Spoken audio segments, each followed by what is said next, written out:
এইয়া ৰাতি ভাতটো খাব ওলালোঁ, ভিডিঅ' এটা বনালোঁ। আপোনালোকে বাৰু মোৰ ভিডিঅ'বিলাক চাই আছে, ভাল লাগিছে। নতুনকৈ ভিডিঅ' বনাইছোঁ। পেজটোত আপোনালোকে বহুতে ফ'ল' কৰা নাই বা কমেণ্ট কৰা নাই। ভিডিঅ'টো চাই চাই গুচি গৈছে। যিবিলাকে পেজটো ফ'ল' কৰা নাই, আপোনালোকে ফ'ল' কৰিব। ভিডিঅ'বোৰ ভাল লাগিলে লাইক কমেণ্ট কৰিব।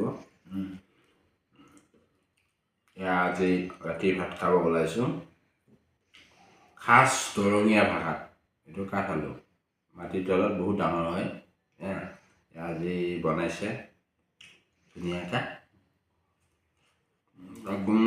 চব মজা।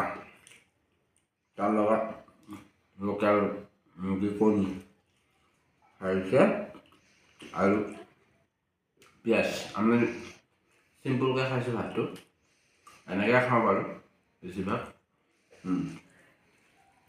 আপোনালোকক ভাত খোৱা ভিডিঅ'টো দেখুৱাইছোঁ, এনেকুৱা নহয় যে আমাৰ ভাত চবেই খায়। আমাৰ দুখীয়া মানুহ অলপ আইটেম কমেই থাকে, তথাপিতো বহি কেনে একেলগে খাওঁ পৰিয়ালৰ মানুহ। বাকীজন দেখুওৱা নাই যদিও আপোনালোকৰ দিনটো কৰ্মব্যস্ততাৰ মাজত ৰাতি যেতিয়া ঘৰত আহে, গোটেই পৰিয়ালে একেলগে বহি খাব, খোৱাৰ মজাই বেলেগ।